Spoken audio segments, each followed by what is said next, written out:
So, the abstract is something that you write last, but it ends up first on your scientific paper or your scientific report.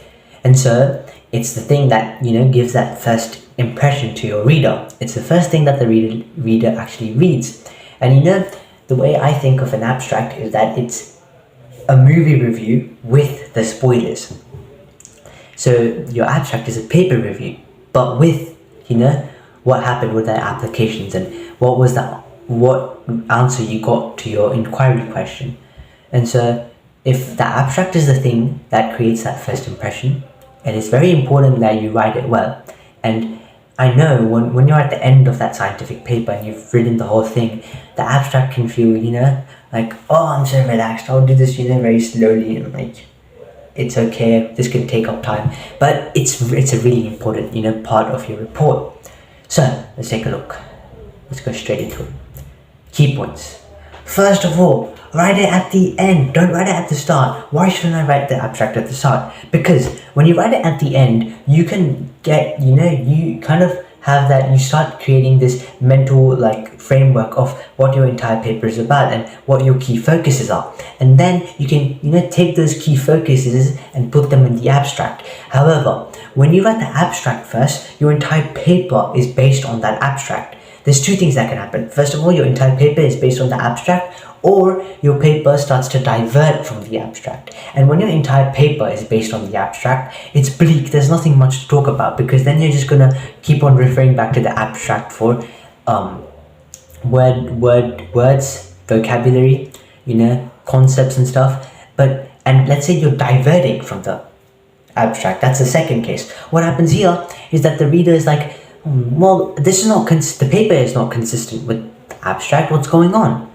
So, this leads us to our first key point. The abstract should enhance the visibility of the study. If it's not written well, the study may be overlooked. So ensure that you always write it at the end, because that's where you can, explicitly and very well summarize the rest of your paper. Now, second point, your contribution. Explicitly identify your own contribution. Since you are familiar with the study, it makes it harder for you to see the potential ambiguity in the abstract. And this is particularly important in identifying your own contributions. Because, if you don't, say what your contributions are, and you kind of, neglect them, the reader will think your contribution is something that has already been well established. And when they think that, they can't find the value of your research. They'll be like, okay, so this guy's talked about all this background information, but what is the value that this research paper provides? So in order to, say that I'm providing some value, explicitly identify your own contribution. So to do this, you should make sure that the reader understands the entirety of your report and your contribution. Okay, avoid reference ambiguity. Sometimes we think that we're going to sound so smart when we use synonyms of different words. So let's say I'm talking about, this and that, and then I start using different words for that. Like, let's say I'm talking about framework. And then I say, okay, so this was the framework we used for this. And then the next sentence, when I want to refer to the framework, I'm going to use the word model. So this framework was used to monitor the results. And then I say, the model had been very valid. Now you're going to think this framework and this model are two completely different things. So that is the one thing that you never want to do. Another thing is that you want to, stop using pronouns like this and that. So let's read this example. The experiment demonstrated an unexpected increase in tensile strength. This was significant because it contradicted previous findings.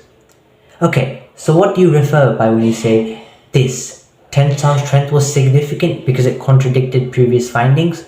Or are you talking about the tensile strength? Are you talking about the increase in tensile strength? What are you talking about? And so that's reference ambiguity. You're saying this and that and this and that, and the reader's like, what are you talking about? What is this? What is that? And so a clearer example would be the experiment demonstrated an unexpected increase in tensile strength. This result was significant because it contradicted previous findings. Here, what you're doing is that you're referring to exactly what you want to talk about, this result. So now the reader knows that you're talking about the the unexpected increase in tensile strength, not just the tensile strength itself. So, third point, avoid reference ambiguity. Fourth point, consistent language. This is something that I talked about earlier. Make sure that when you're talking about words, you don't change them to their synonyms. So if something is referred to as an approach, do not use seemingly synonymous words such as framework, or when you're using the word model, it shouldn't be converted to the word method. A tool, when you're talking about a tool, don't use the word device. This decreases your clarity. And so you want to ensure that, if you're using the word approach, you only use the word approach. What this does is that it creates an echo chamber, and the reader knows exactly what you're talking about. And then they start, imagining this. They're able to visualize what you're saying. They're able to, map out what you're saying. Okay. Now, since the abstract is like really short and it summarizes your entire paper, the fifth point, you're going to tend to use longer sentences to make sure that you're fitting enough information. But here's the thing, sentences with fewer than 20 words, so small sentences, are understood by 90% of the audience. And sentences with more than 40 words, long sentences, are only understood by 10% of the audience. So, and an average of 22 words is what's understood in sentences. So, what you want to do is that don't try and have longer sentences to make up for the lack of space. It doesn't help. Keep shorter sentences. At least that way you can ensure that the reader understands what you're talking about. Because if they don't understand what you're talking about and you have these long sentences, it doesn't make you sound smart. It kind of makes you sound, first of all, it shows that you're a boast. It shows that you're a boast because you're using longer sentences. And second of all, the reader can't even understand what you're saying. So what's the point of using all these long sentences? So those were key points. Next, it is a good idea to add basic background information. Now, I'm not saying spend your entire abstract on just talking about background information, but add some basic background information, depending on what you think the reader might know. And make sure this background information is really vital and is really connected to what your paper addresses. Now, citations. Citations shouldn't be needed unless your paper is derived from someone else's paper. Let's say in someone else's paper they talked about a limitation they had in their discussion section, and you're like, let me do this experiment again, let me do this research again, but this time I'll make sure that that limitation does not exist. In that case, your paper is based on someone else's, and you can include a citation to that paper that you got your inspiration from. But other than that, please don't include citations in your paper, because your reader just wants a key overview of what your paper is about. They're not going to look at other papers while they read your paper. Third point, method and results. Only use key points. Use numbers or words. Nevertheless, you need to emphasize the key methodology and results. So, many of us think that it's not, very smart to talk about the results or the method. But, the results and the method are things that give structure to your abstract. When people read your results, method and results, they get a clear idea of, what your paper is aimed at. And so it's really important that you emphasize them. So you can this is where you have the chance to use, language. And this is where you have to, emphasize your methodology, because it provides that structure. So you have options. You can say something like, it is significantly greater. Or you can say it's 119% greater. It's up to you. So here, only state key points so that the reader is able, so in your method and results, only state key points so that your reader is able to decipher what happened. Don't try and necessarily explain how it was done. And so you can use key aspects of the method and key results you can explain with numbers. So look at the example.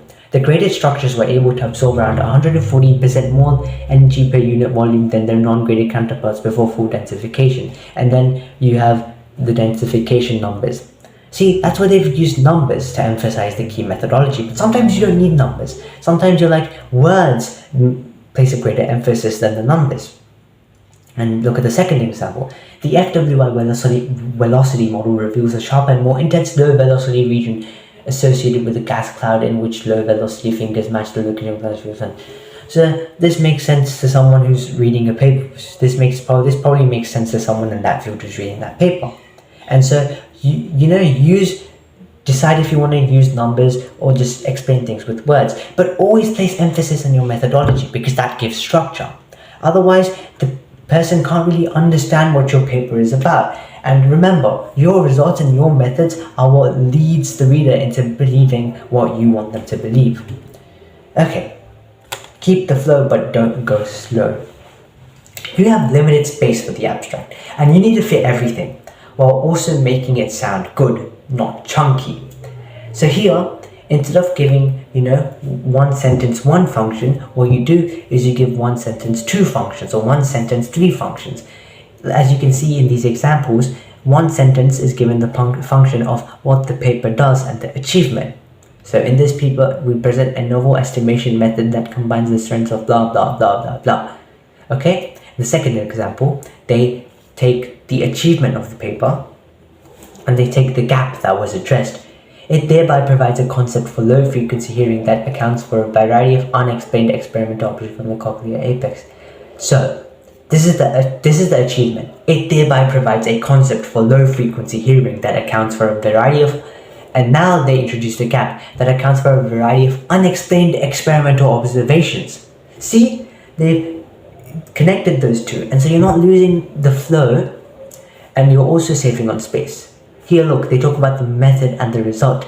Specifically, addition of 13.3 milligrams per milliliters of 445S5 bioactive glass or SR50 or something resulted in significant inhibition.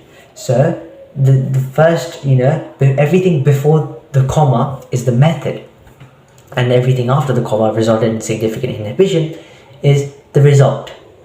And so as you can see, what this does is that it, saves on space and doesn't compromise on the flow. So now how do you model a generic abstract model?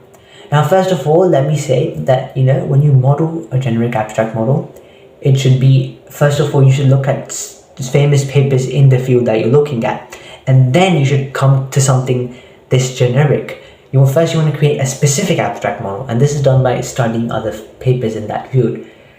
And then what you want to do is that you want to create your own model and use that. And then if you're still having problems, you look at the generic abstract model here. Okay, so let's look at this. It's divided into three key sections. The first section, significance of the topic. So essential background information. So why is whatever you're talking about important? And what do I need to know before I start, reading the paper? Second thing, the challenge or problem. Second thing in the first section, the challenge or problem. What challenge or problem are you addressing? And then you want to give them, what does the paper or study do? So it may include your achievement or value, and use happy words use happy words. And so what this does, if you use words like the results were extremely accurate, the results were extremely reliable, it makes the reader think that, oh, this guy's research is actually valid, and they'll start, feeling that, sense of reliability and credibility in what you're saying. Okay, number two. In number two, section 1, method or materials and happy words. So here you describe your method and the materials you used, and also use those happy words, saying that this extremely, accurate method, blah, blah, blah, something like that. Don't make it too obvious there. And then say results, talk about the results, use happy words, and then also create comparisons with existing results. So how do your results relate to existing results? And then you also want to talk about your implications. So what insights are there in the data? Why did the things happen as they happened? So how did the method and how did the results, how are the results linked to the method? So what in the method made the results happen? Something like that. Now, third section. Now here's where you start off, link it back to the field itself. You want to go back to the field, the entirety of the field. So you want to map your research to the existing knowledge. So there's this much research on this field. Let's say this bubble of information in this field. Where exactly does your paper sit? Does it sit here? Does it sit here? Does it sit here? So this is where you map. Like this is my paper sits with amongst this subcategory of papers. Then you want to talk about your achievement or value or contribution that you've had.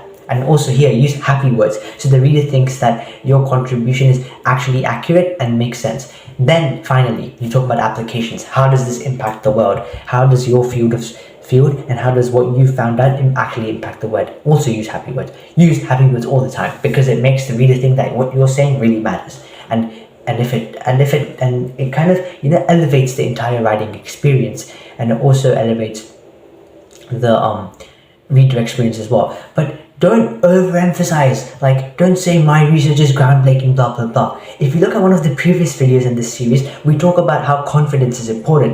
Use modal language that reflects confidence, because if you start saying, oh, my paper does this, my paper does that, my paper is this accurate, and if it's really not, other researchers will cross-check your research and say this guy is lying. So don't take it to extreme levels where you're just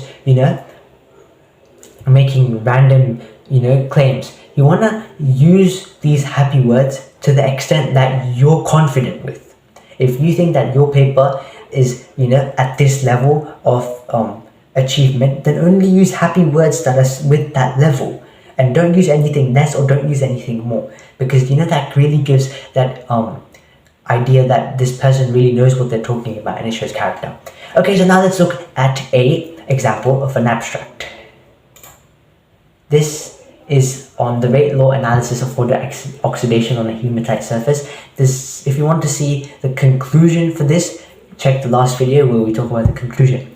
And here, the first category, and then the first sentence. Water oxidation is a key chemical reaction central to both biology. So the writer introduces the significance of the topic. Okay, now that they've stated the importance, they're gonna bring to light a challenge. Despite recent progress. Here, look, that's a key word. Despite recent progress. So someone that's skimming it will know, like, okay, now this person is going to introduce their problem. Despite recent progress in the structure of the natural so remains a significant challenge. Okay. Now, in the second section, the writer states what the paper or study does with reference to the methods and materials. We report herein a rate law analysis. So this is what the paper does. They're reporting a rate law analysis. What actually is employing photo-induced absorption spectroscopy. Yes. So now what they're doing is that they talk about what the paper is, and then they talk about how they've employed photo-induced absorption spectroscopy. And so now they're relating it to the methods. So this you see what they've done here? They've combined sentence functions, and this is something that we talked about on how it saves space. Okay. Third thing, the writer reviews the results and implications of the study with evaluative language and happy words. Evaluative language and happy words. The implication is a note. This is important. The implication is a conclusion that cannot be immediately figured and often requires an analysis. Here the word sufficient hints the implication. Our study reveals a transition from a slow first order reaction at low accumulated hole density to a faster third order mechanism. Once the surface hole density is sufficient to enable the oxidation of nearest neighbor metal atoms. So as you can see here, the writer reveals the results, and they've used the word sufficient to enable the oxidation of nearest neighbor metal atoms. This hints the implication. So now they've talked about the results, and then now they're going into that discussion section where they're like talking about the implications. Sufficient to enable the oxidation of nearest neighbor atoms. Last section. The writer emphasizes the value of the research and states its application with happy words. This study thus provides direct evidence, that's a happy word, that makes the reader think that this person's research is credible, for the multi-hole catalysis of water oxidation by hematite, and demonstrates the hole accumulation level required to achieve this, leading to key insights. So now you've got two key words, two happy words, both for reaction mechanism and strategies to enhance function. 3 key words. That definitely has a great impact on the reader. And so, yeah, this is how you write the abstract. And so, yeah, this ends this report writing series.